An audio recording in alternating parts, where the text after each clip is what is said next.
ಎಲ್ರಿಗೂ ನಮಸ್ಕಾರ. ನೀವು ನೋಡ್ತಾ ಇದ್ದೀರಾ NKR ವಾಹಿನಿಯ ಹೆಮ್ಮೆಯ ಪ್ರಸ್ತುತಿ ಧರ್ಮ ಜ್ಯೋತಿ ಕಾರ್ಯಕ್ರಮಕ್ಕೆ ತಮ್ಮೆಲ್ಲರಿಗೂ ಪ್ರೀತಿಪೂರ್ವಕ ಸುಸ್ವಾಗತ ಅಂತ ಇದ್ದೀನಿ. ಎಂದಿನಂತೆ ನಾನು ನಿಮ್ಮ ಮನೆ ಮಗಳು ದಿವ್ಯಾ ಆಲೂರ್. ಇನ್ನು ಬನ್ನಿ ಗುರುಗಳನ್ನ ಕಾರ್ಯಕ್ರಮಕ್ಕೆ ಸ್ವಾಗತಿಸೋಣ.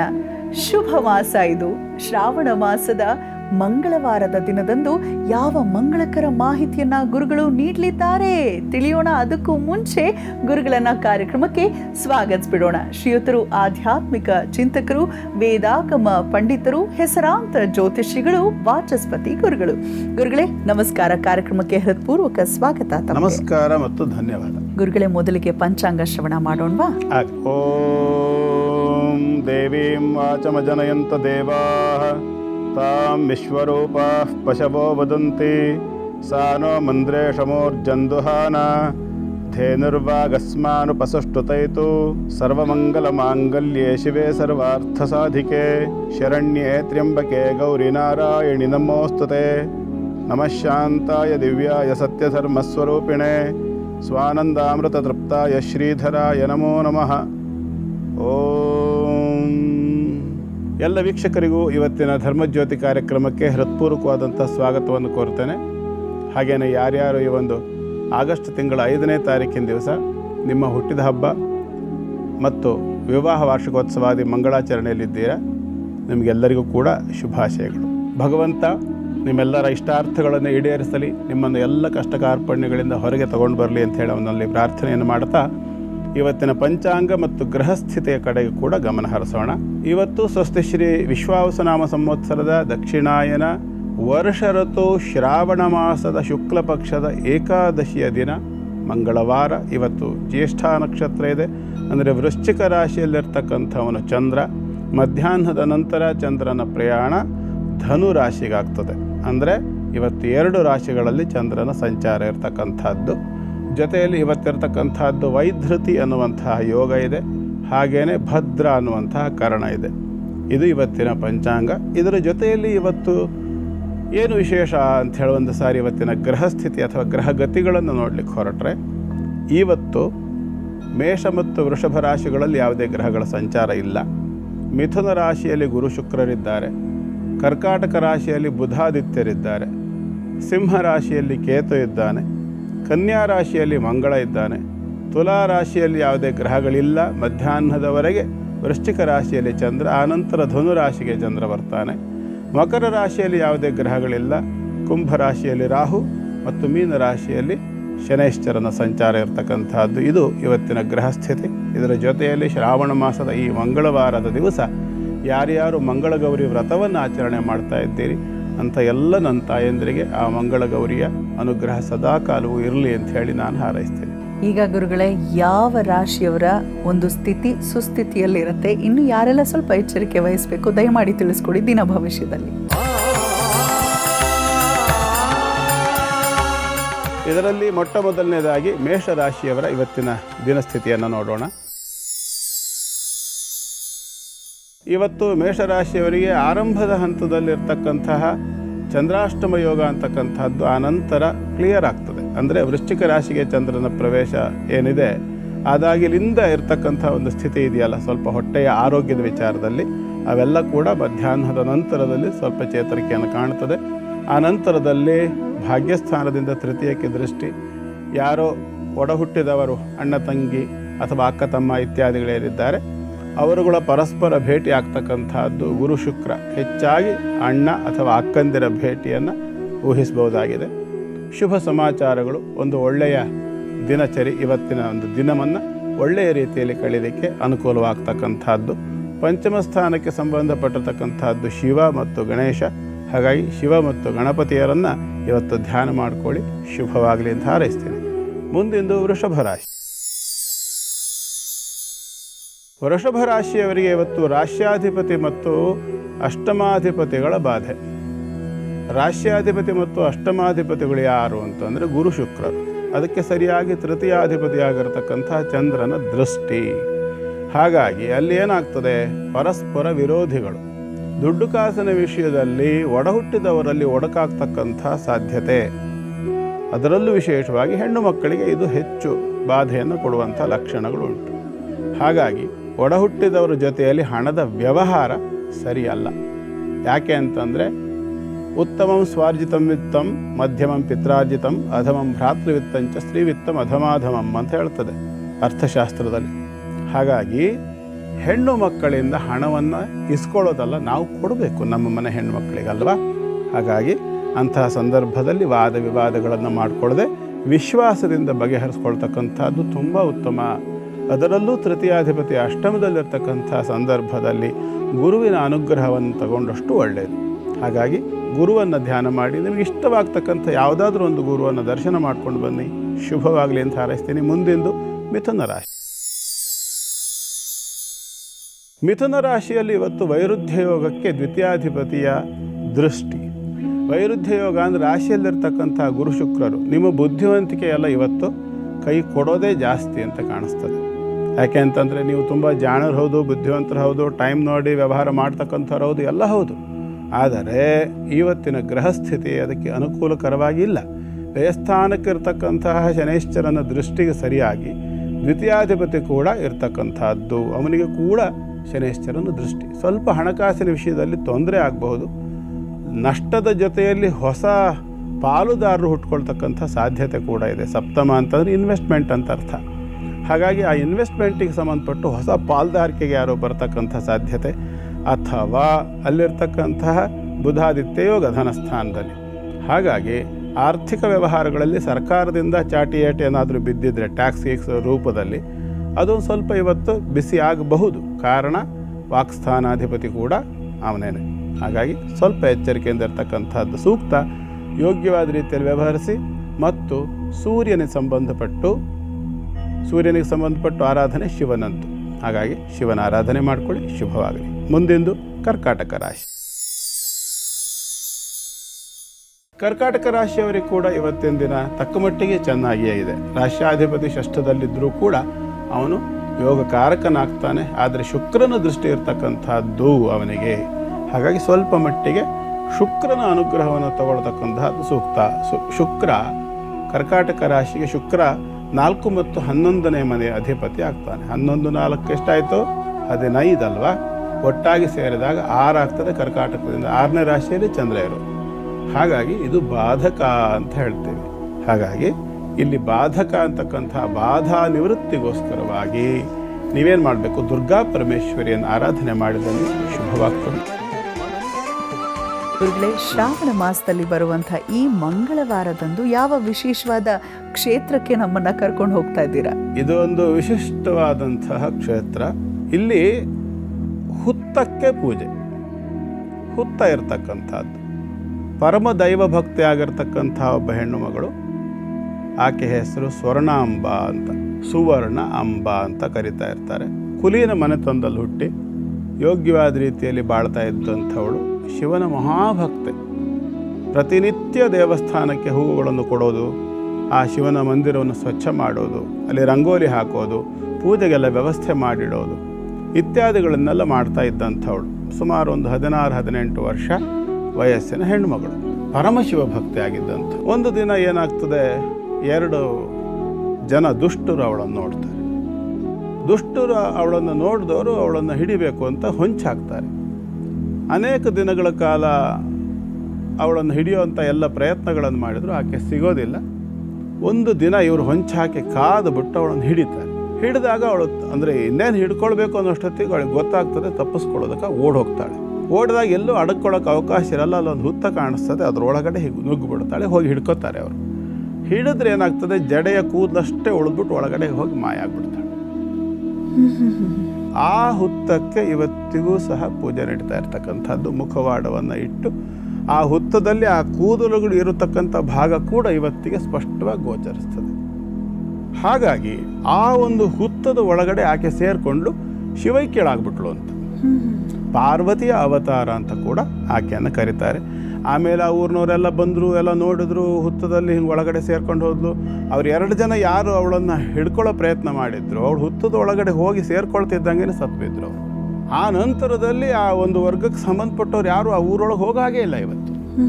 ಅಷ್ಟು ಒಂದು ವಿಶೇಷ ಏನಪ್ಪ ಅಂತಂದರೆ, ವ್ಯಾಪಾರಕ್ಕೋಸ್ಕರವಾಗಿ ಹೋಗೋರು ಕೂಡ ವ್ಯಾಪಾರ ಮುಗಿಸ್ಕೊಂಡು ಅಲ್ಲಿ ರಾತ್ರಿ ಉಳಿಯೋಂಗಿಲ್ಲ. ಉಳಿದರೆ ಅವರ ಮೇಲೆ ಹಾವುಗಳು ದಾಳಿ ಮಾಡ್ತವೆ ಅಂತಕ್ಕಂಥದ್ದು. ಬಹಳ ಅದ್ಭುತವಾಗಿರತಕ್ಕಂಥ ಒಂದು ಕ್ಷೇತ್ರ. ಹುತ್ತಕ್ಕೆ ಮುಖವಾಡವನ್ನು ಇಟ್ಟು ಅದನ್ನು ಸ್ವರ್ಣಾಂಬ ಅಂತ ಹೇಳುವಂಥ ಹೆಸರಿನಿಂದ ಪೂಜೆ ಮಾಡ್ತಾರೆ.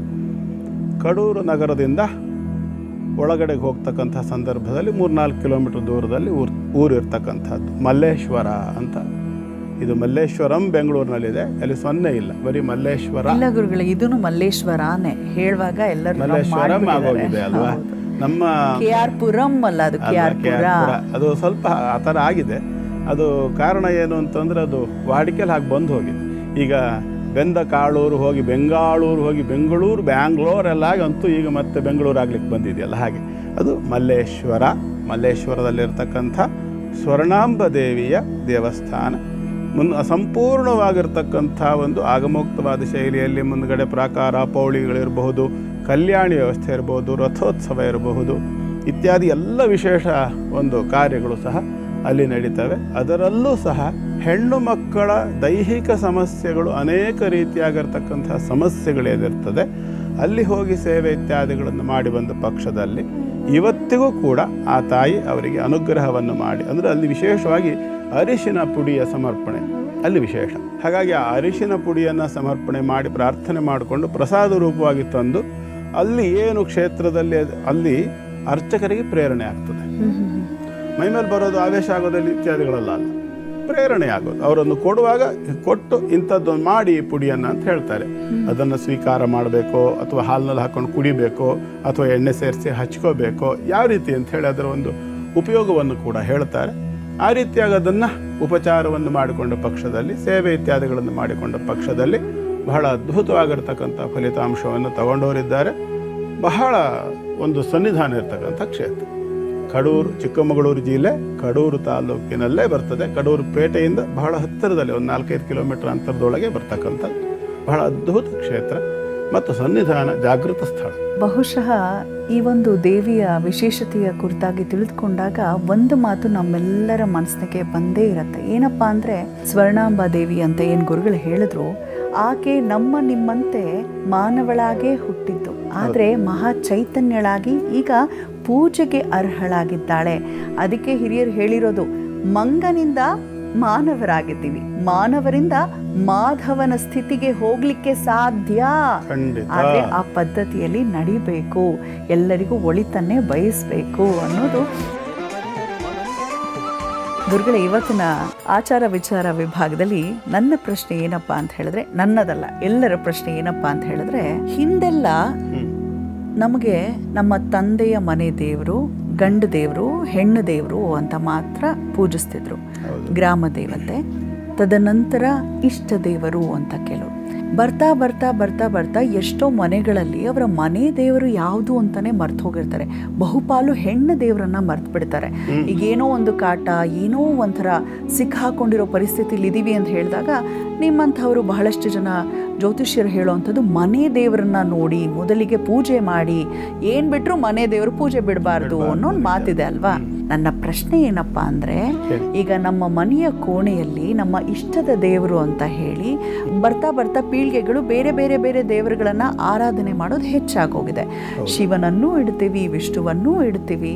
ಆ ಥರ ಇಡಬಹುದಾ? ಅಥವಾ ದೇವರ ಕೋಣೆಯಲ್ಲಿ ಬರೀ ವಿಗ್ರಹಕ್ಕೆ ಮಾತ್ರ ಸ್ಥಳವ, ಪಟವನ್ನು ಇಡ್ಬೋದಾ, ಪೇಂಟಿಂಗ್ಸ್ ಇಡ್ಬಹುದಾ, ಮೂರ್ತಿಗಳನ್ನು ಇಡಬಹುದಾ, ಮತ್ತು ನಮ್ಮ ಕೈ ಒಳಗಿರೋಷ್ಟು ಮಾತ್ರ, ಮುಷ್ಟಿ ಒಳಗಿರೋಷ್ಟು ಮಾತ್ರ ಮೂರ್ತಿಗಳನ್ನು ಇಡಬೇಕು, ಇಲ್ಲದ್ರೆ ಇಡಬಾರ್ದು ಅನ್ನೋಂಥ ಒಂದು ಮಾತು ಕೂಡ ನಾವು ಕೇಳಿದ್ದೀವಿ.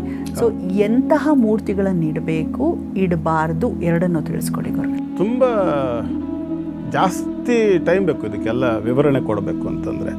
ಇಷ್ಟು ಸಿಂಪಲ್ ಆಗಿ ಕೊಡೋ ಸಂಕ್ಷಿಪ್ತವಾಗಿ ಹೇಳೋದಾದ್ರೆ ಪ್ರಯತ್ನ ಮಾಡ್ತೀನಿ. ಮೊದಲನೇದಾಗಿ ದೇವತಾರಾಧನೆ ಅಂತಕ್ಕಂಥದ್ದು ಅವರವರ ಇಂಡಿವಿಜುವಲ್. ಯಾಕೆ ಅಂತಂದರೆ ಅವಶ್ಯ ಪಿತರಾಚಾರ ಅಂತ ಒಂದು ಪಾಯಿಂಟ್ ಕೂಡ ಇದೆ. ನಿಮಗೆ ಯಾವುದೋ ಒಂದು ದೇವತೆಯನ್ನು ಆರಾಧನೆ ಮಾಡಬೇಕು, ಬಟ್ ಯಾವುದನ್ನು ಮಾಡೋದು ಅಂತ ಗೊತ್ತಿಲ್ಲ ಅನ್ನೋ ಸಂದರ್ಭದಲ್ಲಿ ನಿಮ್ಮ ತಂದೆ ಅಜ್ಜ ಯಾವುದನ್ನ ಆರಾಧನೆ ಮಾಡ್ತಿದ್ರು ಅದನ್ನ ಆರಾಧನೆ ಮಾಡಿದ್ರೆ ಮುಗಿದೋಯ್ತು. ಅಲ್ಲಿ ಹೆಣ್ಣು ದೇವತೆ ಗಂಡು ದೇವತೆ ಇದು ಕೇವಲ ಪ್ರಕೃತಿ ಮತ್ತು ಪುರುಷ ಅನ್ನುವಂಥ ವಿಷಯದಲ್ಲಿ ಅಷ್ಟೇ ಇರ್ತಕ್ಕಂಥದ್ದು. ನಿತ್ಯ, ನೈಮಿತ್ತಿಕ, ಕಾಮ್ಯ ಅಂಥೇಳಿ 3. ನಿತ್ಯ ಅಂಥೇಳಿ ಆದರೆ ನಿಮ್ಮ ನಿತ್ಯದ ದೇವತೆಗಳು, ಮನೆ ದೇವರು ಯಾವುದು ಹಿರಿಯರಿಂದ ಆರಾಧನೆ ಮಾಡ್ಕೊಂಬಂದಿದ್ದದು. ನೈಮಿತ್ತಿಕ ಅಂತಂದರೆ ಯಾವುದೋ ಒಂದು ಉದ್ದೇಶ ಇದೆ ನಿಮಗೆ, ಆ ಉದ್ದೇಶಕ್ಕಾಗಿ ಆರಾಧನೆ ಮಾಡ್ತಕ್ಕಂಥ ದೇವತಾ ತತ್ವ ಬೇರೆ. ಕಾಮ್ಯ ಅಂತಂದ್ರೆ ನೀವೇನೋ ಒಂದೊಂದು ಪಡ್ಕೋಬೇಕಾಗಿದೆ, ಯಾವುದೋ ಒಂದೊಂದು ಹೊಂದಬೇಕಾಗಿದೆ, ಇದಕ್ಕೆ ಸಂಬಂಧಪಟ್ಟು ಆರಾಧನೆ ಮಾಡ್ತಕ್ಕಂಥ ದೇವತೆಗಳು ಬೇರೆ. ಹಾಗಾಗಿ ಇದು ಎಲ್ಲದಕ್ಕೂ ಸೇರಿ ಒಂದನ್ನೇ ಮಾಡ್ತೇನೆ ಅಂತಂದ್ರೆ ನಿಮಗೆ ಸಿಗೋದು 5 ದೇವತೆಗಳು, 6ನೇ ದೇವತೆ ಇಲ್ಲ. ಯಾಕೆ ಅಂತಂದ್ರೆ ಅದು ಕಾಂಪೌಂಡು, ಪಂಚಭೂತಗಳು ಅಂತ ನಮ್ಗೆ ಗೊತ್ತು. ಒಂದು ಈ ವಿಶ್ವಕ್ಕೆ ಸಂಬಂಧಪಟ್ಟಿರ್ತಕ್ಕಂಥ ಒಂದು ಶಕ್ತಿ ಇದೆ, ಅದನ್ನು ಪರಶಕ್ತಿ ಅಂತ ಹೇಳ್ಬೋದು, ಆದಿಶಕ್ತಿ ಅಂತ ಹೇಳ್ಬೋದು.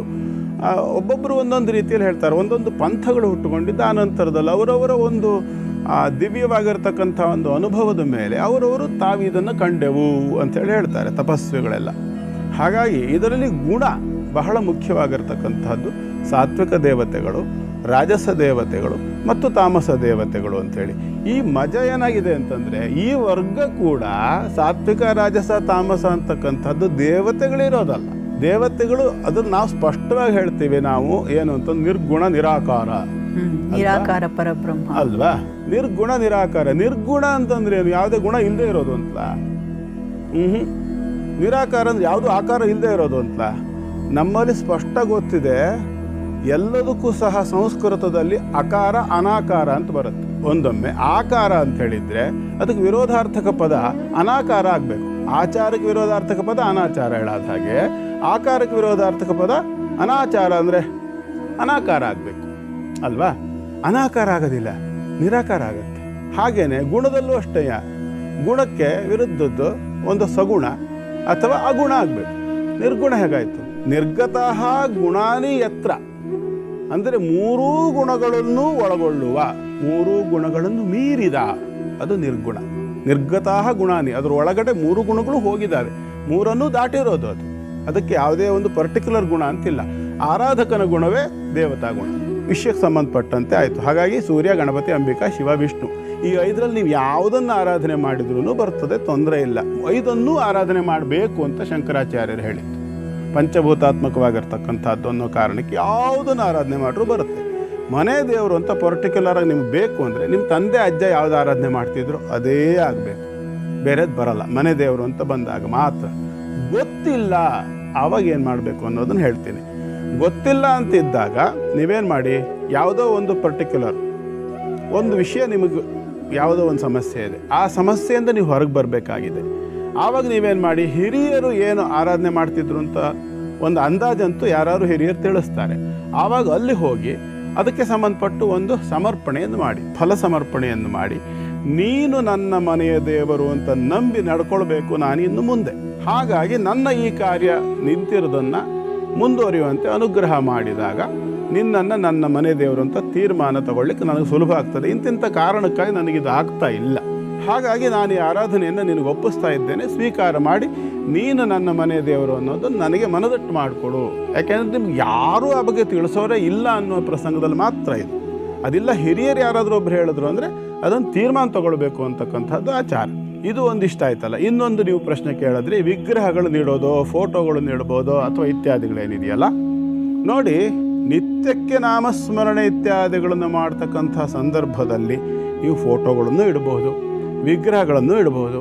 ದೊಡ್ಡದು ಬೇಕಾದ್ರೂ ಇಡ್ಬೋದು, ಚಿಕ್ಕದು ಬೇಕಾದ್ರೂ ಇಡ್ಬೋದು, ಹೇಗಿರೋದು ಬೇಕಾದರೂ ಇಡ್ಬೋದು. ಇಲ್ಲೇ ನೀವು ನಿತ್ಯ ಪೂಜೆಯ ಜಾಗದಲ್ಲಿ ಅನುಷ್ಠಾನ ಅಂತ ಬಂದಾಗ ಅದನ್ನು ನೀವು ಇಂತಿಷ್ಟು ದಿವಸದವರೆಗೆ ನಾವು ಅನುಷ್ಠಾನ ಮಾಡ್ತೇನೆ, ಹೀಗೆ ಮಾಡ್ತೇನೆ, ಅದಕ್ಕೆಲ್ಲ ಕಟ್ಟುಪಾಡುಗಳಿದೆ. ನಿಮ್ಮದು ಭಕ್ತಿ ಮಾರ್ಗದಲ್ಲಿರ್ತೀರಾ, ನಿಮಗೆ ಯಾವ ಕಟ್ಟುಪಾಡು ಇಲ್ಲ. ನೀವು ನೇರ ಹೋಗ್ತೀರಿ, ನಮಸ್ಕಾರ ಮಾಡ್ತೀರಿ, ದೀಪ ಹಚ್ತೀರಿ, ಏನೋ ಒಂದು ಹೂ ಬಿಡ್ತೀರಿ, ಏನೋ ಒಂದು ಮಾಡ್ತೀರಿ, ಮುಗಿದೋಯ್ತು. ಭಕ್ತಿ ಮಾರ್ಗದಲ್ಲಿ ಬರ್ತಕ್ಕಂಥ ಭಕ್ತನಿಗೆ ಯಾವ ಕಟ್ಟುಪಾಡು ಇಲ್ಲ.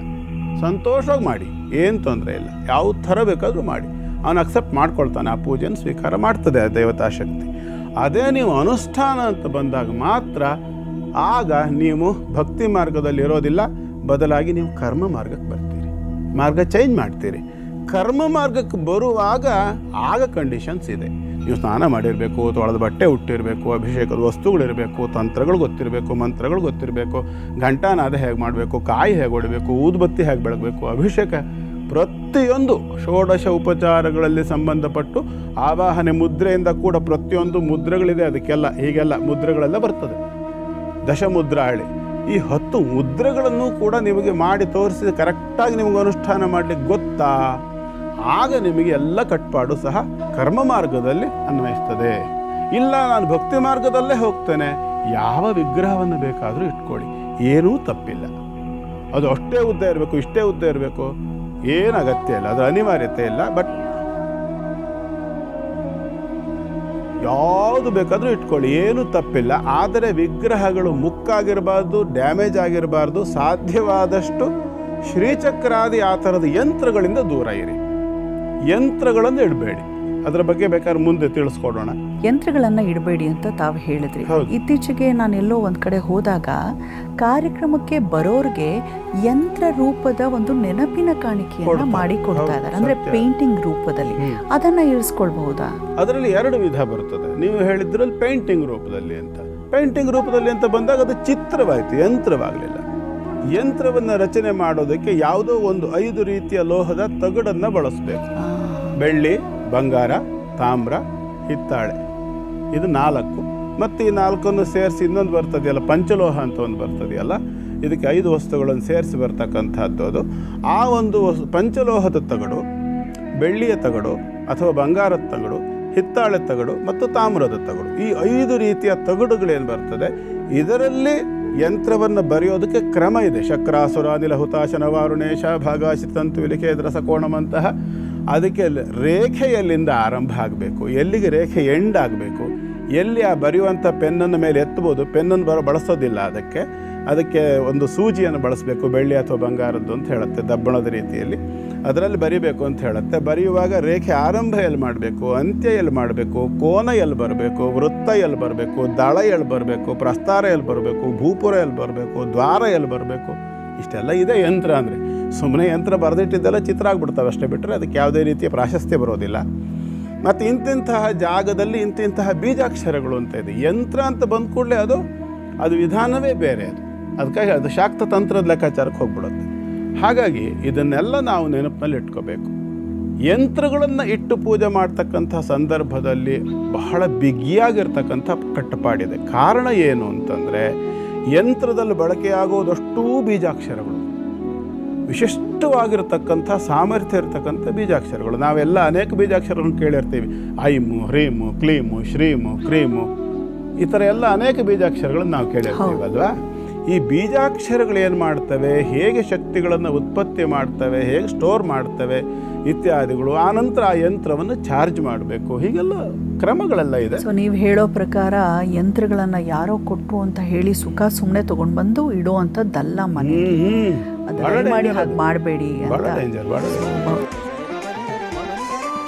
ಕಡೂರಿನ ಹತ್ರ ಇರುವಂತಹ ಸ್ವರ್ಣಾಂಬ ದೇವಿಯ ಒಂದು ಕಥೆಯನ್ನ ಹೇಳಿದ್ರಿ. ಕಥೆಯಲ್ಲ, ಅದು ನಿಜವಾಗ್ಲೂ ನಡೆದಿರುವಂತಹ ಘಟನೆಯನ್ನ ನಮ್ಮ ಜೊತೆ ಹಂಚ್ಕೊಂಡ್ರಿ. ಹೌದು, ಅದರ ಒಂದು ಐತಿಹ್ಯ ಕೇಳಿ ಬಹಳ ಒಂದು ರೋಮಾಂಚನದ ಅನುಭವವೇ ಆಯಿತು ನಮ್ಮೆಲ್ಲರಿಗೂ. ನೋಡಿ ಹೇಗೆ ಭಕ್ತಿಯ ಮಾರ್ಗದಲ್ಲಿ ನಡೆದು ಈಗ ಭಕ್ತರೆಲ್ಲರನ್ನ ಸೆಳೀತಾ ಕುಳಿತಿದ್ದಾಳೆ ತಾಯಿ ಹುತ್ತದ ರೂಪದಲ್ಲಿ ಅಂತ. ಯಾವ ದೋಷ ಪರಿಹಾರ ಮಾಡ್ಕೊಳ್ಬೋದು ಆ ಕ್ಷೇತ್ರಕ್ಕೆ ಹೋದ್ರೆ ಗುರುಗಳೇ? 3 ರೀತಿಯ ದೋಷ ಪರಿಹಾರವನ್ನು ಅಲ್ಲಿ ಕ್ಷೇತ್ರದ ಐತಿಹ್ಯದ ಪ್ರಕಾರ ಬರ್ತದೆ. ಮೊದಲನೇದು ಹೆಣ್ಣು ಮಕ್ಕಳಿಗೆ ಸಂಬಂಧಪಟ್ಟು ಬಹಳ ಮುಖ್ಯವಾಗಿರ್ತಕ್ಕಂಥದ್ದು. ಈ ನಮ್ಮ ಪ್ರಪಂಚಕ್ಕೆ ಮುಂದಿನ ಜನಾಂಗವನ್ನು ತಂದು ಇಡ್ತಕ್ಕಂಥ ಒಂದು ಬಹಳ ದೊಡ್ಡ ಸಾಮರ್ಥ್ಯ. ಅನೇಕರು ನಾವು ಹೇಳೋದನ್ನು ಕೇಳ್ತೇವೆ, ಹೆಣ್ಣು ಮಕ್ಕಳು ಅಂತಂದರೆ ಏನು, ಮಕ್ಕಳನ್ನ ಹೇಳೋ ಮೆಷಿನ್ನ ಅಂತೇಳಿ. ನಮ್ಮ ತಾಯಂದ್ರ, ನೀವು ಮೆಷಿನ್ ಅಲ್ಲಮ್ಮ, ಆ ಉತ್ಪತ್ತಿ ಮಾಡಿಕೊಡ್ತಕ್ಕಂಥ ಮಹಾನ್ ಸಾಮರ್ಥ್ಯ ಇರ್ತಕ್ಕಂಥ ದೇವತಾ ರೂಪರು ನೀವು. ಇದು ಸತ್ಯ. ಒಬ್ಬ ಗಂಡು ಎಷ್ಟೇ ಪ್ರಯತ್ನ ಪಟ್ಟರೂ ಸಹ ತನ್ನ ಒಂದು ಕುಟುಂಬ ಅನ್ನುವಂಥದ್ದು, ತನ್ನ ವಂಶ ಅನ್ನುವಂಥದ್ದು ಮುಂದುವರಿಬೇಕು ಅಂತಂದರೆ ಅದಕ್ಕೆ ಒಂದು ಹೆಣ್ಣಿಂದ ಮಾತ್ರವೇ ಸಾಧ್ಯ ಅಲ್ವ. ಯಾವುದೇ ಕಾರಣಕ್ಕೂ ಬೇಕಾದ ವಿಜ್ಞಾನ ಎಷ್ಟೇ ಮುಂದುವರಿಬೋದು, ಏನೇ ಆಗ್ಬೋದು, ಆದರೆ ಆ ಒಂದು ವಿಷಯದಲ್ಲಿ ಯಾವ ಹೆಣ್ಣು ಮಕ್ಕಳಿಗೆ ಸಮಸ್ಯೆ ಇರ್ತದೆ, ವಿಶೇಷವಾಗಿ ಅನೇಕ ಹೆಣ್ಣು ಮಕ್ಕಳಿಗೆ ಗರ್ಭಕೋಶದಲ್ಲಿ ಸಮಸ್ಯೆ ಇರ್ತದೆ. ವಿಜ್ಞಾನಕ್ಕಿರ್ತಕ್ಕಂಥ ಸವಾಲು ಇದು. ಅನೇಕ ಕ್ಷೇತ್ರಗಳಲ್ಲಿ ಆ ಒಂದು ವಿಷಯವನ್ನು ನಾವು ನೋಡ್ತೇವೆ. ಗರ್ಭಕೋಶದಲ್ಲಿರ್ತಕ್ಕಂಥ ಸಮಸ್ಯೆಗಳಿರಬಹುದು, ಅಂಡಾಶಯದಲ್ಲಿರ್ತಕ್ಕಂಥ ಸಮಸ್ಯೆಗಳಿರ್ಬೋದು, ಡಿಂಬನಳಿಕೆ ಅಂತ ಹೇಳ್ತೇವೆ, ಫ್ಯಾಲೋಪಿಯನ್ ಟ್ಯೂಬ್ಸ್ ಅಂತ ಹೇಳ್ತಾರೆ. ಇದರಲ್ಲಿ ಇರ್ತಕ್ಕಂಥ ಅನೇಕ ಸಮಸ್ಯೆಗಳನ್ನು, ಆಮೇಲೆ ಇವತ್ತೆಲ್ಲ ಹೆಣ್ಮಕ್ಳಿಗೆ ಕಾಮನಾಗಿ ಕಾಡ್ತಕ್ಕಂಥದ್ದು ಒಂದು ಪ್ರಾಬ್ಲಮ್ ಇದೆ. ಯಾರು ನೋಡಲಿ, ಸುಮಾರು ಒಂದು 80-90% ಹೆಣ್ಮಕ್ಳು ಡಾಕ್ಟರ್ ಹತ್ರ ಹೋದ್ಕೊಳ್ಳೆ ಡಾಕ್ಟ್ರ್ ಹೇಳೋದು ಒಂದೇ ಮಾತು, ಪಿ ಸಿ ಒಡಿ. ಈ ಪಿ ಸಿ ಒಡಿಗೆ ಏನು ಕಾರಣ ಅನ್ನೋದು ಬಹುಶಃ ಇವತ್ತಿಗೂ ಇನ್ನೂ ಪೂರ್ಣ ಸಂಶೋಧನೆಯಾಗಿ ಪೂರ್ಣ ರಿಸಲ್ಟ್ ಸಿಕ್ಕಿದ್ದು ಸುಳ್ಳು. ಅದಕ್ಕೆ ಬೇಕಾಗಿರೋ ಬದಲಾದ ಜೀವನ ಶೈಲಿ. ಕಾರಣ ಬದಲಾದ ಜೀವನ ಶೈಲಿ ಅಂತ ನಾವು ಹೇಳ್ತೇವೆ ನಿಜ. ಅದಕ್ಕೆ ಇನ್ನು ಬೇರೆ ಬೇರೆ ಕಾರಣಗಳು ಇರಬಹುದು. ಬೇಡ, ನಮಗೆ ಆ ಬಗ್ಗೆ ಚಿಂತನೆ ಬೇಡ. ಈ ಥರದ ಒಂದು ಸಮಸ್ಯೆ ಯಾರಿಗಿರ್ತದೆ, ಗರ್ಭಕೋಶಕ್ಕೆ ಸಂಬಂಧಪಟ್ಟು ಅಥವಾ ಋತುಚಕ್ರಕ್ಕೆ ಸಂಬಂಧಪಟ್ಟು ಅದರ ವ್ಯತ್ಯಾಸದಿಂದಾಗಿ ಶರೀರದಲ್ಲಿ ಆಗ್ತಕ್ಕಂಥ ಆರೋಗ್ಯದ ವ್ಯತ್ಯಾಸ ಆಗ್ತಕ್ಕಂಥದ್ದು ಇತ್ಯಾದಿಗಳಿಂದ ಸಂಪೂರ್ಣವಾಗಿರ್ತಕ್ಕಂಥ ಪರಿಹಾರವನ್ನು ಆ ಕ್ಷೇತ್ರದಲ್ಲಿ ಹೊಂದಲಿಕ್ಕೆ ಅವಕಾಶ ಇದೆ. ಅಂದರೆ ಮೊದಲನೇ ಬಾರಿ ಅಲ್ಲಿ ಅಲ್ಲಿ ಹೋಗ್ತಕ್ಕಂಥ ಸಂದರ್ಭದಲ್ಲಿ ಅರಿಶಿನದ ಕೊಂಬು ಬಹಳ ಪ್ರಧಾನ. ಕನಿಷ್ಠ ಒಂದು 100 ಗ್ರಾಮ್ ಆಗುವಷ್ಟಾದ್ರೂ ಅರಿಶಿನದ ಕೊಂಬನ್ನು ತಗೊಂಡು ಹೋಗಿ ಅದರಲ್ಲಿ ಉಡಿ ತುಂಬತಕ್ಕಂಥ ಸಾಮಗ್ರಿಗಳ ಜೊತೆಯಲ್ಲಿ ಅದೊಂದು ಪ್ರತ್ಯೇಕವಾಗಿರ್ತಕ್ಕಂಥದ್ದು. ಇದನ್ನು ಇಟ್ಟು ಅಲ್ಲಿ ಪ್ರಾರ್ಥನೆ ಮಾಡಿದಾಗ, ಅರ್ಚಕರಲ್ಲಿ ವಿಷಯವನ್ನು ತಿಳಿಸಿದಾಗ ಅಲ್ಲಿ ಪ್ರೇರಣೆಯಾಗುವ ಮುಖಾಂತರ ಇಂಥದ್ದೊಂದು ನಮಗೆ ಸಮಸ್ಯೆ ಇದೆ, ಅಲ್ಲಿ ವಿಶೇಷವಾಗಿ ಅದು ಹೆಣ್ಣು ಮಗಳೊಬ್ಬಳು ತನಗಾಗಿರ್ತಕ್ಕಂಥ ಅಪಾಯದಿಂದ ತಪ್ಪಿಸ್ಕೊಳ್ಳಲಿಕ್ಕೋಸ್ಕರವಾಗಿ ಪರಮೇಶ್ವರನನ್ನು ಮೊರೆ ಹೊತ್ತದೊಳಗೆ ಸೇರಿ ಐಕ್ಯವಾಗಿ ಹೋಗಿರ್ತಕ್ಕಂಥ ಕ್ಷೇತ್ರ. ಅಂದರೆ ಪ್ರಧಾನವಾಗಿ ಅಲ್ಲಿ ಹೆಣ್ಣು ಮಕ್ಕಳಿಗೇ ವಿಶೇಷವಾಗಿರ್ತಕ್ಕಂಥ ಕ್ಷೇತ್ರ ಅಂದರೂ ತಪ್ಪಿಲ್ಲ. ಹಾಗಾಗಿ ಯಾರು ಹೆಣ್ಣು ಮಕ್ಕಳಿಗೆ ಯಾವುದೇ ರೀತಿಯಾಗಿರ್ತಕ್ಕಂಥ ಸಮಸ್ಯೆ, ಅನೇಕ ಸಂದರ್ಭದಲ್ಲಿ ಅಲ್ಲಿರ್ತಕ್ಕಂಥ ಆ ಸ್ವರ್ಣಾಂಬದೇವಿ ಸ್ವರೂಪದ ಹೆಣ್ಣು ಮಗಳಿಗೆ ಯಾವ ಸಮಸ್ಯೆ ಬಂದಿತ್ತು, ಪರಕೀಯರಿಂದ ದಾಳಿಗೊಳಗೆ ಆಗಿತ್ತು. ಹಾಗೆ ಅಂಥ ಒಂದು ಸಮಸ್ಯೆ ಇದ್ದರೂ ಕೂಡ ಇವತ್ತಿನ ಪರಿಸ್ಥಿತಿಯಲ್ಲಿ ಯಾವ ಹೆಣ್ಮಕ್ಳಿಗೆ ಯಾವ ಸಮಸ್ಯೆ ಬರುತ್ತೋ ಹೇಳೋಕ್ಕಾಗಲ್ಲ. ಹಾಗಾಗಿ ಪರಿಸ್ಥಿತಿ ಹಾಗಾಗಿದೆ, ಇವತ್ತು ನಮ್ಮ ಜೀವನ ಶೈಲಿ ಹಾಗಾಗಿದೆ, ನಮ್ಮದು ಆಚಾರ ವಿಚಾರ ಎಲ್ಲವೂ ಸಹ ಇವತ್ತೇನಾಗಿದೆ ಅಂತಂದರೆ ಇನ್ಫೆಕ್ಷನ್ ಆಗುತ್ತೆ. ಹಾಗಾಗಿ ಈ ಒಂದು ಇನ್ಫೆಕ್ಷನ್ನಿಂದ ನಾವು ಹೊರಗಡೆ ಬರಬೇಕು ಅಂತಂದರೆ ಎಷ್ಟೋ ಸಾರಿ ಮನುಷ್ಯ ಪ್ರಯತ್ನ ಮಾಡ್ತಾನೆ, ಕಷ್ಟಪಡ್ತಾನೆ. ಹೆಣ್ಮಕ್ಳು ಅಷ್ಟೇ, ಯಾವುದೋ ಒಂದು ಸಮಸ್ಯೆ ಬೈ ಚಾನ್ಸ್ ಬೈ ಮಿಸ್ಟೇಕ್ ಏನೋ ಒಂದು ತೊಂದರೆಗೆ ಸಿಕ್ಕಾಕೊಂಡ್ಬಿಟ್ಟಿರ್ತಾರೆ. ಅದರಿಂದ ಹೊರಗೆ ಬರಬೇಕು ಅಂತ ಶತಾಯಗತಾಯ ಪ್ರಯತ್ನ ಮಾಡ್ತಿರ್ತಾರೆ. ಅದರಲ್ಲಿ ಹೋಗಿ ಆ ಕ್ಷೇತ್ರದಲ್ಲಿ ಅವರ ಆ ಸಮಸ್ಯೆಗಳನ್ನು ಸಂಪೂರ್ಣವಾಗಿ ವಿವರಣೆಯನ್ನು ಕೊಟ್ಟು ಆ ತಾಯಿಯಲ್ಲಿ ಪ್ರಾರ್ಥನೆ ಮಾಡಿಕೊಂಡು ಸೇವೆ ಸಲ್ಲಿಸಿ ಆ ನಂತರದಲ್ಲಿ ಅನುಕೂಲ ಆದ ನಂತರದಲ್ಲಿ ನಾನು ಈ ಥರದಲ್ಲಿ ಮತ್ತೆ ಬಂದು ಸೇವೆ ಮಾಡ್ತೇನೆ ಹೇಳಿ ಪ್ರಾರ್ಥನೆ ಮಾಡಿಕೊಂಡು ಬಂದ ಪಕ್ಷದಲ್ಲಿ ಅನೇಕ ರೀತಿಯ ಸಮಸ್ಯೆಗಳಿಂದ ಅವರೆಲ್ಲರೂ ಸಹ ಹೊರಗೆ ಬಂದಿರತಕ್ಕಂಥ ದಾಖಲೆ ಉಂಟು. ಇನ್ನು ಗುರುಗಳೇ, ಮುಂದಿನ 4 ರಾಶಿಗಳ ಕುರಿತಾಗಿ ತಿಳಿಸ್ಕೊಡಿ. ಈಗ ಮೊದಲಿಗೆ ಸಿಂಹರಾಶಿ. ಸಿಂಹರಾಶಿಯವರಿಗೆ ಇವತ್ತು ಅನಿರೀಕ್ಷಿತವಾಗಿರತಕ್ಕಂಥ ಒಂದು ಧನಲಾಭದ ಯೋಗ ಇದೆ. ಕಾರಣ ವ್ಯಯಾಧಿಪತಿ ಪಂಚಮದಿಂದ ಲಾಭಕ್ಕೆ ದೃಷ್ಟಿ ಪೂರ್ಣ ಗಜಕೇಸರಿ ಯೋಗವನ್ನು ಹೊಂದತಕ್ಕಂಥದ್ದು ಒಳ್ಳೆಯ ಯೋಗ. ಶುಕ್ರಚಂದ್ರ ಯೋಗ ಕೂಡ ಇದೆ. ಸ್ವಲ್ಪ ವೈರುಧ್ಯ ಮನಸ್ಥಿತಿಯ ವ್ಯಕ್ತಿಗಳ ಭೇಟಿ ಕೂಡ ಆಗ್ಬೋದು. ಆದರೆ ಆರ್ಥಿಕವಾಗಿ ಒಂದು ಸ್ವಲ್ಪ ರೀತಿಯ ಲಾಭಾಂಶವನ್ನು ನೋಡಲಿಕ್ಕೆ ಯೋಗ್ಯವಾಗಿರ್ತಕ್ಕಂಥ ದಿನ ಆಗಿದೆ. ಚಿಂತೆ ಮಾಡ್ತಕ್ಕಂಥ ಅನಿವಾರ್ಯತೆ ಇಲ್ಲ. ಶುಕ್ರ ಮತ್ತು ಚಂದ್ರಬಾಧಾ ನಿವೃತ್ತಿಗೋಸ್ಕರವಾಗಿ ಇವತ್ತು ನೀವು ಔದುಂಬರ ಅಂದರೆ ಏನು ಹೇಳಿ, ಹಾಲು ಬರ್ತದೆ, ಹತ್ತಿ ಹಣ್ಣು ಅಂತ ಹೇಳ್ತಾರಲ್ಲ, ಹತ್ತಿ ಅಲ್ಲ ಅತ್ತಿ, ಆ ಒಂದು ಔದುಂಬರ ವೃಕ್ಷವನ್ನು ಪ್ರದಕ್ಷಿಣೆ ಮಾಡಿ ನಮಸ್ಕಾರ ಮಾಡಿಕೊಂಡು ಅಲ್ಲಿಗೆ ಸಾಧ್ಯವಾದ ಪಕ್ಷದಲ್ಲಿ ಒಂದು ಲೋಟ ಹಾಲನ್ನು ಸಮರ್ಪಣೆ ಮಾಡಿ ಪ್ರಾರ್ಥನೆ ಮಾಡ್ಕೊಂಡು ಬಂದು ಶುಭವಾಗಲಿ. ಮುಂದಿಂದು ಕನ್ಯಾರಾಶಿ.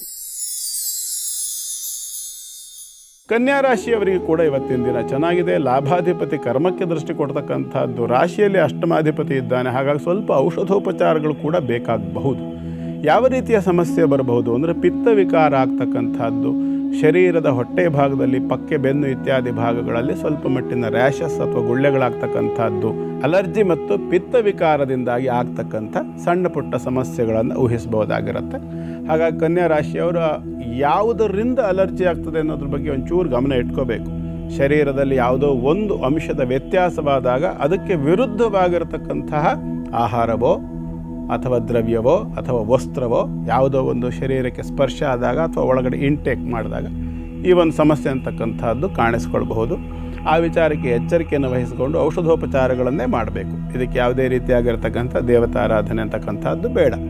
ಆದರೂ ಪಂಚಮ ಸ್ಥಾನಕ್ಕೆ ಸಂಬಂಧಪಟ್ಟತಕ್ಕಂಥವನು ಶನೇಶ್ವರಾದ್ದರಿಂದ ಶನಿಮಂಗಳ ಯೋಗ ಇರೋದರಿಂದ ಇವತ್ತು ನೀವು ನರಸಿಂಹನ ಆರಾಧನೆಯನ್ನು ಮಾಡಿಕೊಳ್ಳಿ, ಶುಭವಾಗಲಿ. ಮುಂದಿಂದು ತುಲಾರಾಶಿ.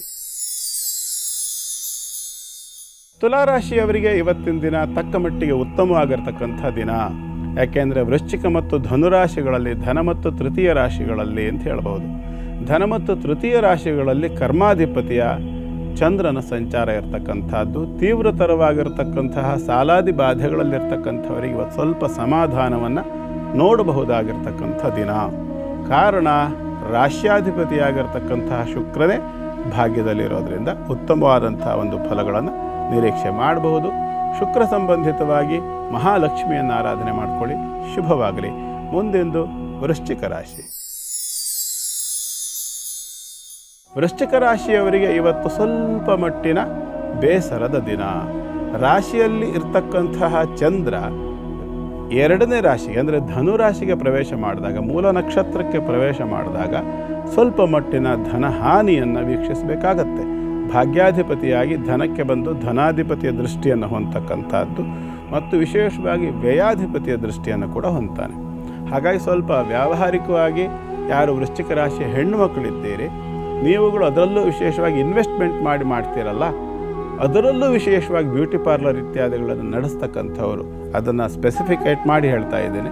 ಅಂತಹ ಹೆಣ್ಣು ಮಕ್ಕಳಿಗೆ ಸ್ವಲ್ಪ ಮಟ್ಟಿನ ಆರ್ಥಿಕ ನಷ್ಟವನ್ನು ಇವತ್ತು ಊಹಿಸಬಹುದು. ಕಾರಣ ಭೋಗ ಯಾನಾನ್ ಶುಕ್ರ ಅಂತ ಹೇಳ್ತಾರೆ.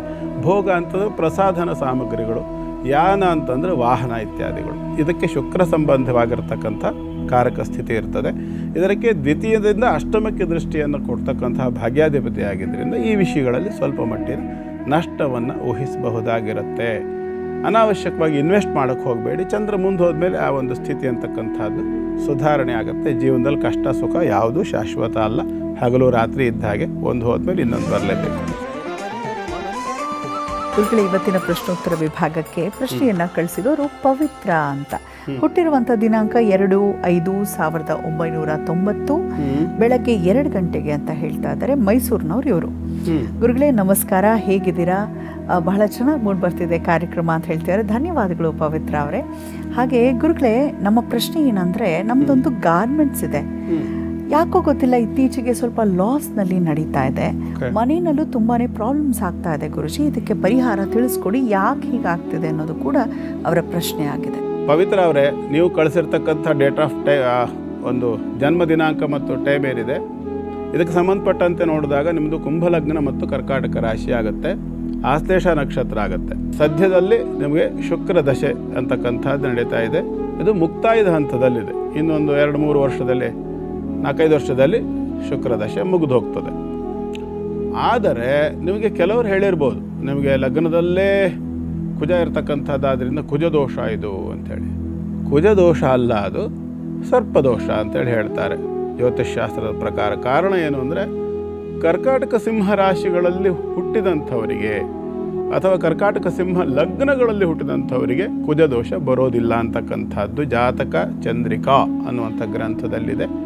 ಹಾಗಾಗಿ ಇದು ಕುಜದೋಷ ಅಲ್ಲ, ಬದಲಾಗಿ ಇದು ಸರ್ಪದೋಷ. ಕಾರಣ ಏನು ಅಂತಂದರೆ, ಗುರುಮಂಗಳ ಯೋಗ ಇದೆ, ಚಂದ್ರಕೇತು ಯೋಗ ಇದೆ. ಆದರೆ ಲಗ್ನದಲ್ಲಿ ಕುಜನಿದ್ದು 6ನೇ ರಾಶಿಯಲ್ಲಿ ಚಂದ್ರನ ಜೊತೆಯಲ್ಲಿ ಕೇತು ಇದ್ದು ಸಪ್ತಮದಿಂದ ನೇರ ದೃಷ್ಟಿಯನ್ನು ಯಾವಾಗ ರಾಹು ಕೊಡ್ತಾನೆ, ಇದು ಪೂರ್ಣ ಪ್ರಮಾಣದ ಸರ್ಪದೋಷ ಅಂತ ಹೇಳಿಸ್ಕೊಳ್ತದೆ. ಮತ್ತು ನಿಮ್ಮ ಜಾತಕದ ಪ್ರಕಾರ ನೋಡಿದಾಗ ಈಗ ಸದ್ಯದಲ್ಲಿ ನಿಮಗೆ ಶುಕ್ರದೇಶ ನಡೀತಾ ಇರತಕ್ಕಂಥದ್ದು. ಶುಕ್ರ ಭಾಗ್ಯಾಧಿಪತಿಯಾಗಿ ಜಾತಕದಲ್ಲಿ ಶುಭ ಸ್ಥಿತಿಯಲ್ಲಿ ಇಲ್ಲ, ಬುಧನೊಂದಿಗೆ ಇರ್ತಕ್ಕಂಥದ್ದು ಮೇಷದಲ್ಲಿ. ಹಾಗಾಗಿ ಇದು ಸ್ವಲ್ಪ ಮಟ್ಟಿನ, ಇವತ್ತು ನೀವು ನಂಬೋದಾದರೆ ಈ ನೆಗೆಟಿವ್ ವೈಬ್ಸು ಅಥವಾ ಈ ಒಂದು ವಿಚ್ ಕ್ರಾಫ್ಟು, ಬ್ಲ್ಯಾಕ್ ಮ್ಯಾಜಿಕ್ ಇತ್ಯಾದಿಗಳನ್ನು ಹೇಳ್ತಾರಲ್ಲ, ಇದು ಸಪ್ತಮ ಸ್ಥಾನಕ್ಕೆ ಸಂಬಂಧಪಟ್ಟು ಸಿಂಹರಾಶಿಗತನಾಗಿರತಕ್ಕಂತಹ ಸೂರ್ಯ, ಯೋ ಸಿಂಹರಾಶೀಶ್ರೋ ಷಟ್ರಿಸ್ಥೋ ದಶಗ ಶುಭ ಅಂತ ಹೇಳುತ್ತೆ. ಹಾಗಾಗಿ ಅಂತಹ ಸೂರ್ಯ ಸಂಬಂಧಿತವಾಗಿರ್ತಕ್ಕಂಥ ಬಾಧೆ ಇರ್ತಕ್ಕಂಥದ್ದಾದ್ದರಿಂದ ನಿಮ್ಮ ಜಾತಕದ ಪ್ರಕಾರ ನೋಡಿದಾಗ ವ್ಯಾವಹಾರಿಕವಾಗಿರ್ತಕ್ಕಂಥ ಒಂದು ವೈರ ಅಥವಾ ಮತ್ಸರ ಅಂತ ಹೇಳ್ತಾರಲ್ಲ, ಇದನ್ನು ನಾವು ನೋಡಬೇಕು. ಇದಕ್ಕೆ ಮಾತ್ಸರ್ಯ ಅಂತಕ್ಕಂಥದ್ದು 2 ರೀತಿಯಲ್ಲಿ ಬರುತ್ತೆ. ನಮ್ಮ ಕನ್ನಡದಲ್ಲಿ 2ಕ್ಕೂ ಹೊಟ್ಟೆ ಕಿಚ್ಚು ಅಂತ ಹೇಳ್ತೀವಿ. ಮಾತ್ಸರ್ಯ ಅಂದರೂ ಹೊಟ್ಟೆ ಕಿಚ್ಚು, ಅಸೂಯೆ ಅಂದರೂ ಹೊಟ್ಟೆ ಕಿಚ್ಚು, 2 ಸಂಸ್ಕೃತ ಶಬ್ದಗಳೇ. ನಮಗೆ ಮಾತ್ಸರ್ಯ ಓಕೆ, ಅಸೂಯೆ ಡೇಂಜರು. ಇದು ಮಾತ್ಸರ್ಯದಿಂದ ಬಂದಿದ್ದಲ್ಲ, ಅಸೂಯೆಯಿಂದ ಬಂದಿದ್ದು. 2ಕ್ಕೂ ಏನು ವ್ಯತ್ಯಾಸ ಗುರುಗಳೇ ಅಂದರೆ, ಮಾತ್ಸರ್ಯ ಅಂತಂದರೆ ಅವನು ಮುಂದುವರಿತಿದ್ದಾನೆ, ಅವನನ್ನು ಮೀರಿಸಿ ನಾನು ಮುಂದುವರಿಬೇಕು, ತಪ್ಪಲ್ಲ. ಅದು ಒಬ್ಬರನ್ನು ಮೀರಿಸಿ ಇನ್ನೊಬ್ಬರು ಮುಂದುವರಿಬೇಕು ಅಂತಕ್ಕಂಥದ್ದು ತಪ್ಪಲ್ಲ. ಆದರೆ ಅಸೂಯೆ ಏನು, ಅವನು ಹಾಳು ಮಾಡಿ ಆದರೂ ಸರಿ ನಾನು ಮುಂದುವರಿಬೇಕು ಅನ್ನೋದಿದೆಯಲ್ಲ, ಇದು ಅಸೂಯೆ. ಹಾಗಾಗಿ ಇದು ಅಸೂಯೆಯಿಂದ ಮಾಡಿದ ಕೆಲಸ ಆಗಿರೋದರಿಂದ ನಿಮಗೆ ಈ ಒಂದು ಸಮಸ್ಯೆ ಅಂತಕ್ಕಂಥದ್ದು ಬಂದಿದೆ. ಮತ್ತು ಜಾತಕದಲ್ಲಿ ಕೂಡ ಈ ವಿಷಯಕ್ಕೆ ಸಂಬಂಧಪಟ್ಟಿರ್ತಕ್ಕಂಥದ್ದು ಪಾರಿವಾರಿಕ ಕೌಟುಂಬಿಕವಾಗಿರ್ತಕ್ಕಂಥ ಸಮಸ್ಯೆ ಕೂಡ ಇರ್ತಕ್ಕಂಥ ಲಕ್ಷಣ ಉಂಟು. ಇದನ್ನು ಒಂದು ಸಾರಿ ಸರಿಯಾದ ರೀತಿಯಲ್ಲಿ ಕೂಲಂಕಷವಾಗಿ, ಈ ಸಮಯ ನಮಗೆ ಸಾಕಾಗೋದಿಲ್ಲ, ಯಾಕೆಂದರೆ ಇದರಲ್ಲಿ ನಮಗೆ ಸಿಗ್ತಕ್ಕಂಥದ್ದು ಒಂದು 4-5 ನಿಮಿಷ ಅಷ್ಟೇ. ಅದನ್ನು ಸಂಪೂರ್ಣವಾಗಿ ತಿಳ್ಕೊಂಡು ಕವಡೆ ಪ್ರಶ್ನೆ ಅಥವಾ ಆರೂಢ ಇತ್ಯಾದಿ ಒಂದು ತಾಂಬೂಲ ಪ್ರಶ್ನೆ ಈ ರೀತಿಯಾಗಿರ್ತಕ್ಕಂಥ ಒಂದು ಪ್ರಶ್ನೆ ಚಿಂತನೆಯ ಮುಖಾಂತರವಾಗಿ ಸಮಸ್ಯೆಯ ಆಳ ಅಗಲವನ್ನೆಲ್ಲ ಕೂಲಂಕಷವಾಗಿ ಒಂದು ಸರಿ ಪರಿಶೀಲನೆ ಮಾಡಿದ ಪಕ್ಷದಲ್ಲಿ ನಿಮಗೆ ಸರಿಯಾಗಿರ್ತಕ್ಕಂಥ ಮಾರ್ಗದರ್ಶನವನ್ನು ಮಾಡಬಹುದಾಗಿರುತ್ತೆ. ಅಂತೂ ಜಾತಕದ ಪ್ರಕಾರ ಸದ್ಯದ ಪರಿಸ್ಥಿತಿಯಲ್ಲಿ ತೊಂದರೆ ಇರುವುದು ಸತ್ಯ. ಪರಿಹಾರವನ್ನು ಒಂಚೂರು ವಿಮರ್ಶೆ ಮಾಡಿ ಆ ನಂತರ ಆಚರಣೆ ಮಾಡ್ಕೊಳ್ತಕ್ಕಂಥದ್ದು ಸೂಕ್ತ. ಧನ್ಯವಾದಗಳು ಗುರುಗಳೇ. ಪವಿತ್ರ ಅವರೇ, ಧನ್ಯವಾದಗಳು ಕಾರ್ಯಕ್ರಮಕ್ಕೆ ಮೆಸೇಜನ್ನು ಕಳಿಸಿದ್ದಕ್ಕಾಗಿ. ಗುರುಗಳೇ, ರಾಶಿಗೆ ಹೋಗೋದಕ್ಕೂ ಮುನ್ನ ಇನ್ನೂ ಸ್ವಲ್ಪ ಸಮಯ ಇದೆ, ಹಾಗಾಗಿ ಒಂದು ಪ್ರಶ್ನೆಯನ್ನು ಕೇಳ್ತೇನೆ. ಇವಾಗಲೇ ಯಂತ್ರಗಳನ್ನು ಮನೆಯಲ್ಲಿ ಇರಿಸ್ಕೊಳ್ಳೋದ್ರ ಬಗ್ಗೆ ಏನು ತಾವು ಹೇಳಿದ್ರಿ, ಹಾಗೆ ಕೆಲವೊಂದಷ್ಟು ಕ್ಷೇತ್ರಗಳಿಗೆ ಹೋದಾಗ ನಮಗೆ ತಾಂಬೂಲ ಅಂತ ಮತ್ತು ಮನೆಯಲ್ಲಿ ಕಟ್ಕೊಳ್ಳಿ ಅಂತ ಹೇಳಿ ತೆಂಗಿನಕಾಯಿಯನ್ನು ಕೊಡಲಾಗತ್ತೆ. ತೆಂಗಿನಕಾಯಿ ಅಲ್ಲ, ಸಂಪೂರ್ಣವಾದಂಥ ಪೂರ್ಣ ಫಲವನ್ನು ಕೊಡ್ತಾರೆ. ಅದನ್ನು ತಂದು ಒಂದು ಬಿಳಿ ವಸ್ತ್ರದಲ್ಲಿ ಕಟ್ಟಿ ಅದನ್ನು ಅರಿಶಿಣ ಎಲ್ಲ ಹಾಕಿ ಕಟ್ಬಿಟ್ಟು ಮನೆಯಲ್ಲಿ ಜೋತ್ ಹಾಕಿರೋದನ್ನು ನಾವು ನೋಡಿರ್ತೀವಿ.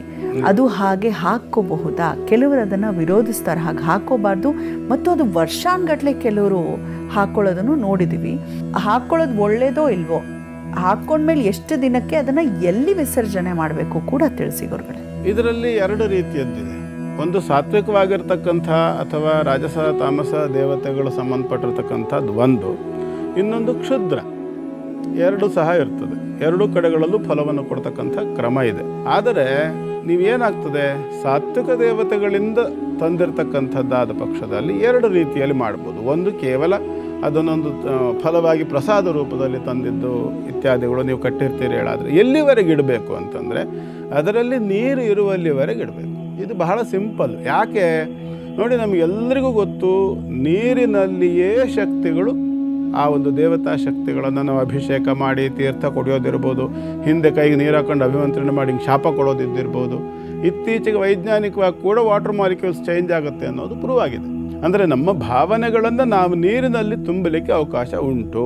ಕೆಲವರು ಇವಾಗ ಇನ್ನೊಂದು ಸ್ಟಾರ್ಟ್ ಆಗಿದೆ, ಮ್ಯಾನಿಫೆಸ್ಟ್ ಮಾಡ್ಕೊಳ್ಳಿ, ಮ್ಯಾನಿಫೆಸ್ಟೇಷನ್ ರಾತ್ರಿ ಇಟ್ಬಿಟ್ಟು ಸಂಕಲ್ಪ ಮಾಡಿ ಬೆಳಗ್ಗೆ ಕುಡೀರಿ, ಅದಾಗತ್ತೆ ಸಂಕಲ್ಪ ಆಗ್ತದೆ ಖಂಡಿತ.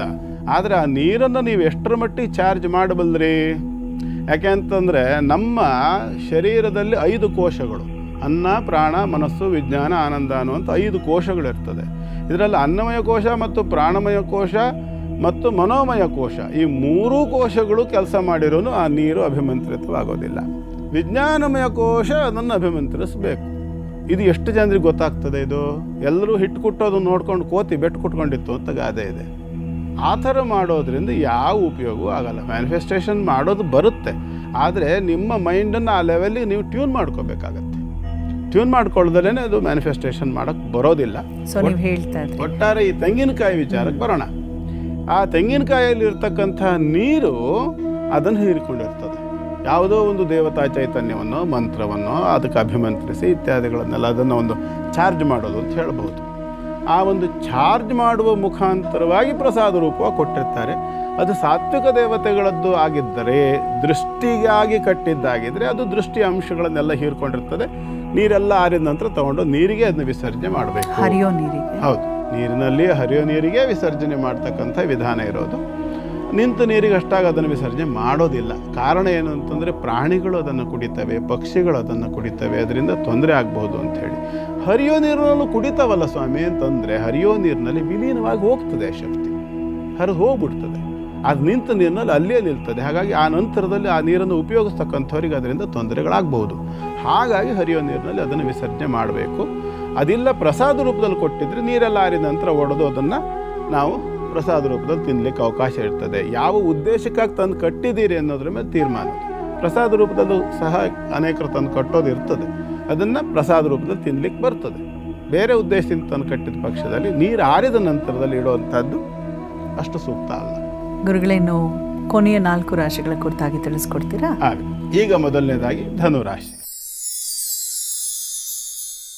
ಧನುರಾಶಿಗೆ ಸ್ವಲ್ಪ ಮಟ್ಟಿಗೆ ಇವತ್ತು ಬೇಸರದ ದಿನ.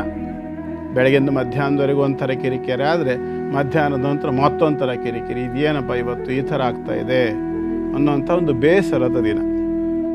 ಕುಜಸ್ತು ಚತುರಸ್ರಂ, ಕರ್ಮಭಾವದಿಂದ ಚತುರಸ್ರಕ್ಕೆ ಪಂಚಮಾಧಿಪತಿ ಮತ್ತು ವ್ಯಯಾಧಿಪತಿ ಆಗಿರ್ತಕ್ಕಂತಹ ಕುಜನ ದೃಷ್ಟಿ ಅಂದರೆ ಅರ್ಥ ಏನು? ಅಷ್ಟಮಾಧಿಪತಿಯೂ ರಾಶಿಯಲ್ಲಿ ಬಂದಿದ್ದಾನೆ ಅಂದರೆ ಮಕ್ಕಳ ಆರೋಗ್ಯದ ವಿಷಯದಲ್ಲಿ ಟೆನ್ಷನ್, ಮಕ್ಕಳಿಗೆ ಸ್ವಲ್ಪ ಕೋಲ್ಡ್ ಆಗಿಬಿಟ್ಟಿದೆ ಅಥವಾ ವೈರಲ್ ಫೀವರ್ ಬಂದಿದೆ ಅಥವಾ ಈ ಥರದ ಕೆಲವಷ್ಟು ಔಷಧೋಪಚಾರ ಡಾಕ್ಟ್ರ್ ಹತ್ರ ಹೋಗಬೇಕಾದಂಥ ಪ್ರಸಂಗಗಳ ಲಕ್ಷಣಗಳು ಕಾಣಿಸುತ್ತೆ ಧನುರಾಶಿಯವರಿಗೆ. ಹಾಗಾಗಿ ಅಂಥವ್ರು ಏನು ಮಾಡಿ ಇವತ್ತು ಅಂತಂದರೆ ಚಿಕಿತ್ಸೆ ಬೇಕೇ ಬೇಕು. ಅಷ್ಟಮದಲ್ಲಿರ್ತಕ್ಕಂತಹ ರವಿ ಮತ್ತು ಆದಿತ್ಯರು, ಹಾಗಾಗಿ ಆರೋಗ್ಯಕಾರಕನಾಗಿರತಕ್ಕಂತಹ ಗ್ರಹವೇ ಬಾಧಕನಾಗಿರೋದರಿಂದ ಅನಾರೋಗ್ಯಕಾರಕನಾಗಿರ್ತಕ್ಕಂಥದ್ದಾದ್ದರಿಂದ 3 ರೀತಿಯ ಬಾಧೆಗಳನ್ನು ವಹಿಸಬಹುದು. ಮೊದಲನೇದಾಗಿ viral fever, cold and fever ಇರಬಹುದು, ಅಥವಾ ಬೇರೆ ಯಾವುದೋ ಒಂದು ರೀತಿಯಾಗಿರ್ತಕ್ಕಂಥದ್ದು ಹೀಟ್, ಎಕ್ಸೆಸ್ ಆಫ್ ಹೀಟಿಂದಾಗಿ ಕೂಡ, ಅಂದರೆ ಸ್ವಲ್ಪ ತಂಪು ವಾತಾವರಣದಲ್ಲಿ ಶರೀರವನ್ನು ಬೆಚ್ಚಗೆ ಮಾಡಲಿಕ್ಕಾಗಿ ಎಕ್ಸ್ಟ್ರಾ ಅದನ್ನು ಹೆಚ್ಚು ಮುತುವರ್ಜಿ ವಹಿಸಿದ್ರ ಕಾರಣ ಕೂಡ ಅದರ ಪರಿಣಾಮದಿಂದ ಸೈಡ್ ಎಫೆಕ್ಟಿಂದ ಬರ್ತಕ್ಕಂಥದ್ದು. ಹಾಗಾಗಿ ಯೋಗ್ಯವಾಗಿರತಕ್ಕಂಥ ಚಿಕಿತ್ಸೆಯನ್ನು ಮಾಡಿಸ್ಕೊಳ್ಳಿ. ಹಾಗೂ ಆದಿತ್ಯ ಹೃದಯವನ್ನು ಪಠನ ಮಾಡುವುದರಿಂದ ಸಾಕಷ್ಟು ಅನುಕೂಲ ಆಗ್ತದೆ. ಶುಭವಾಗಲಿ. ಮುಂದಿಂದು ಮಕರ ರಾಶಿ. ಮಕರ ರಾಶಿಯವರು ಇವತ್ತು ಬಹಳ ಎಚ್ಚರಿಕೆಯಿಂದ ಇರಬೇಕು.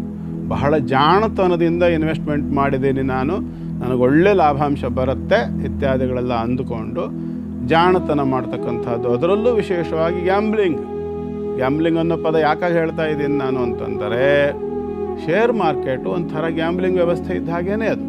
ಅಂದರೆ ಪರ್ಯಾಯವಾಗಿ, ನೇರವಾಗಿ ಅಲ್ಲ. ಅಂದರೆ ಯಾವಾಗ ಬೇಕಾದರೂ ಏರ್ಬೋದು, ಯಾವಾಗ ಬೇಕಾದರೂ ಬೀಳ್ಬೋದು. ಈ ಒಂದು ಲಕ್ಷಣಗಳಿರೋದಾದ್ದರಿಂದ ಸ್ವಲ್ಪ ಹೆಚ್ಚು ಎಚ್ಚರಿಕೆಯನ್ನು ವಹಿಸ್ಕೊಳ್ಳಿ. ಶೇರ್ ಮಾರ್ಕೆಟ್ ಬಿಸ್ನೆಸ್ ಮಾಡ್ತಕ್ಕಂಥವರಿಗೆ ಸ್ವಲ್ಪ ಮಟ್ಟಿನ ಮಕರ ರಾಶಿಯವರಿಗೆ ಇವತ್ತು ನಷ್ಟವನ್ನು ನೋಡ್ತಕ್ಕಂಥ ಸಾಧ್ಯತೆ ಇದೆ. ಹಾಗಾಗಿ ಎಚ್ಚರಿಕೆಯಿಂದ ವ್ಯವಹಾರವನ್ನು ಮಾಡಿಕೊಳ್ಳಿ. ಲಕ್ಷ್ಮೀನಾರಾಯಣರ ಆರಾಧನೆಯನ್ನು ಮಾಡಿಕೊಳ್ಳಿ. ಶುಭವಾಗಲಿ. ಮುಂದಿಂದು ಕುಂಭರಾಶಿ. ಕುಂಭರಾಶಿಯವರಿಗೆ ಇವತ್ತು ಸಾಲಗಾರರಿಂದ ವಸೂಲಿ ಮಾಡ್ಕೊಳ್ತಕ್ಕಂಥ ಒಂದು ಅವಕಾಶ ಇದೆ. ನೀವು ಯಾರಿಗೆ ಸಾಲವನ್ನು ಕೊಟ್ಟಿದ್ದೀರಿ ಆ ಸಾಲವನ್ನು ತಗೊಂಡ ವ್ಯಕ್ತಿಗಳನ್ನು ಸರಿಯಾದ ರೀತಿಯಲ್ಲಿ, ಚಂದ್ರ ಆದ್ದರಿಂದ ಸ್ವಲ್ಪ ಮಾನಸಿಕವಾಗಿ ಅವರಿಗೆ ತಾಗುವಂಥ ರೀತಿಯಲ್ಲಿ, ಸ್ವಲ್ಪ ಅವರನ್ನು ಇಂಪ್ರೆಸ್ ಆಗೋ ರೀತಿಯಲ್ಲಿ ಮಾತಾಡಿದ ಪಕ್ಷದಲ್ಲಿ ವಸೂಲಿ ಅಂತಕ್ಕಂಥದ್ದು ಸುಲಭವಾಗಿ ಆಗ್ತಕ್ಕಂಥ ಎಲ್ಲ ಅವಕಾಶಗಳಿದೆ. ಪ್ರಾಮಾಣಿಕವಾದ ಒಂದು ಪ್ರಯತ್ನವನ್ನು ಮಾಡಿಕೊಳ್ಳಿ. ಲಾಭವಾಗಲಿ ಅಂತ ನಾವು ಕೂಡ ಹಾರೈಸ್ತೀವಿ. ಕುಬೇರ ಮಂತ್ರವನ್ನು ಜಪ ಮಾಡ್ಕೊಳ್ತಕ್ಕಂಥದ್ದು ಸೂಕ್ತ. ಈಗ ಕೊನೆಯದಾಗಿ ಮೀನರಾಶಿ. ಮೀನರಾಶಿಯವರಿಗೆ ಇವತ್ತಿನ ದಿನ ಚೆನ್ನಾಗಿದೆ. ರಾಶ್ಯಾಧಿಪತಿಯು ಚತುರ್ಥದಲ್ಲಿ ಇರತಕ್ಕಂಥದ್ದು ಅಷ್ಟಮಾಧಿಪತಿಯೊಂದಿಗೆ. ಹಾಗಾಗಿ ಸ್ವಲ್ಪ ಮನೆಯ ವಾತಾವರಣದ ಬಗ್ಗೆ ಎಚ್ಚರಿಕೆ ವಹಿಸ್ಕೊಳ್ಳಿ. ಮನೆಯ ಸುರಕ್ಷತೆ ಬಗ್ಗೆ ಎಚ್ಚರಿಕೆಯನ್ನು ವಹಿಸ್ಕೊಳ್ಳಿ. ಸುರಕ್ಷಾ ಸ್ಥಾನಾಧಿಪತಿಯು ಸಪ್ತಮದಿಂದ ದೃಷ್ಟಿಯನ್ನು ಕೊಡ್ತಾನೆ. ಸ್ವಲ್ಪ ಮನೆಯ ರಿಪೇರಿಗೆ ಸಂಬಂಧಪಟ್ಟು ಅಥವಾ ರಕ್ಷಣೆಗೆ ಸಂಬಂಧಪಟ್ಟು ಬಹಳ ದಿವಸಗಳಿಂದ ಯಾವುದೋ ಒಂದೆರಡು ಕೆಲಸಗಳನ್ನು ಪೆಂಡಿಂಗ್ ಇಟ್ಕೊಂಡಿದ್ದೀರಾ, ಅದರಿಂದ ಸಮಸ್ಯೆ ಬರೋ ಲಕ್ಷಣಗಳು ಕಾಣಿಸುತ್ತೆ. ವೇದದಲ್ಲಿ ರಾಹು ಇರತಕ್ಕಂಥದ್ದು ಮತ್ತು ವ್ಯಯಕ್ಕೆ ದೃಷ್ಟಿ ಇರತಕ್ಕಂಥ ಒಂದು ಗ್ರಹ ಸ್ಥಿತಿ ಯಾರದ್ದು? ರಾಶ್ಯಾಧಿಪತಿಯಾಗಿರ್ತಕ್ಕಂಥ ಗುರುವಿನದ್ದು. ಹಾಗಾಗಿ ಸ್ವಲ್ಪ ಮಟ್ಟಿಗೆ ಚೌರ್ಯ, ಮನೆಯಲ್ಲಿ ಕಳ್ಳತನ ಆಗಿರಬಹುದು, ಯಾವುದೋ ವಸ್ತುಗಳು ಕಳೆದೋಗ್ತಕ್ಕಂಥದ್ದಿರಬಹುದು, ಅಥವಾ ಅನಪೇಕ್ಷಿತವಾಗಿರ್ತಕ್ಕಂಥ ಬೇಡದೇ ಇರತಕ್ಕಂಥ ವ್ಯಕ್ತಿಗಳು, ಪ್ರಾಣಿಗಳು ಮನೆಯ ಒಳಗಡೆ ಪ್ರವೇಶ ಮಾಡ್ತಕ್ಕಂಥ ಲಕ್ಷಣಗಳನ್ನು ಕೂಡ ವಹಿಸಬಹುದಾಗಿರುತ್ತೆ. ಹಾಗಾಗಿ ಮನೆಯ ಸಂರಕ್ಷಣೆಗೆ ಬೇಕಾಗಿರ್ತಕ್ಕಂಥ ವ್ಯವಸ್ಥೆಗಳನ್ನು ಮಾಡಿಕೊಳ್ಳಿ. ಜೊತೆಯಲ್ಲಿ ರಕ್ಷಣೆಗೆ ಸಂಬಂಧಪಟ್ಟಂಥದ್ದು ದ್ವಿತೀಯ ಭಾವದಲ್ಲಿ ಅಧಿಪತ್ಯವನ್ನು ಹೊಂದಿರತಕ್ಕಂಥ ಗ್ರಹ ಮಂಗಳ ಅಲ್ವಾ ಮೀನರಾಶಿಗೆ. ಹಾಗಾಗಿ ಆ ಮಂಗಳ ಇರತಕ್ಕಂಥದ್ದು 7ನೇ ಮನೆಯಲ್ಲಿ ವಿಷ್ಣು ಸೂಚಕವಾದ ಮನೆಯಲ್ಲಿ ದೇವಿ ಸೂಚಕವಾಗಿರ್ತಕ್ಕಂಥದ್ದು. ಹಾಗಾಗಿ ವಿಷ್ಣುವಿನ ಸ್ತ್ರೀ ರೂಪವನ್ನು ಆರಾಧನೆ ಮಾಡಬೇಕು ಅಂತಂದರೆ ವೈಷ್ಣವಿ ಅಂತ. ಆ ವೈಷ್ಣವಿ ದೇವಿಯನ್ನು ಆರಾಧನೆ ಮಾಡಿಕೊಂಡು ರಕ್ಷಣೆಯ ಪ್ರಾರ್ಥನೆಯನ್ನು ಮಾಡಿಕೊಳ್ಳಿ. ಶಂಖಚಕ್ರ ಗದಾಶಾರಂಗ ಗೃಹೀತ ಪರಮಾಯುಧೆ ಪ್ರಸೀದ ವೈಷ್ಣವಿ ರೂಪೇ ನಾರಾಯಣಿ ನಮೋಸ್ತುತೆ. ಈ ಒಂದು ಶ್ಲೋಕವನ್ನು ಕೂಡ ಹೇಳ್ಕೊಳ್ಬಹುದು. ಈ ಒಂದು ಪ್ರಾರ್ಥನೆಯನ್ನು ಮಾಡಿಕೊಂಡು ಮುಂದುವರಿಯಿರಿ. ಶುಭವಾಗಲಿ ಅಂತ ಹಾರೈಸ್ತೇನೆ. ಗುರುಗಳೇ, ಧರ್ಮಜ್ಯೋತಿ ಕಾರ್ಯಕ್ರಮದಲ್ಲಿ ಬಹಳ ಉಪಯುಕ್ತ ಮಾಹಿತಿಯನ್ನು ಇಂದು ಕೂಡ ನಮ್ಮ ಜೊತೆ ಹಂಚಿಕೊಂಡಿದ್ದಕ್ಕಾಗಿ ಧನ್ಯವಾದಗಳು ಗುರುಗಳೇ. ಸರ್ವೇ ಜನ ಸುಖಿನೋ ಭವಂತು, ಸಮಸ್ತ ಸನ್ಮಂಗಲಾನಿ ಭವಂತು. ಭಗವಂತ ಎಲ್ಲರಿಗೂ ಕೂಡ ಒಳ್ಳೆಯದನ್ನೇ ಮಾಡಿ. ವೀಕ್ಷಕರೇ, ನಿಮ್ಮೆಲ್ಲರಿಗೂ ಹೆಚ್ಚು ಹೆಚ್ಚು ನೀವೇನು ಅನ್ಕೊಂಡಿದ್ದೀರಾ ಅವೆಲ್ಲವೂ ಆಗಲಿ ಅಂತ ಹಾರೈಸ್ತಾ ಹೋಗಿ ಬರೋದಾ. ನಮಸ್ಕಾರ.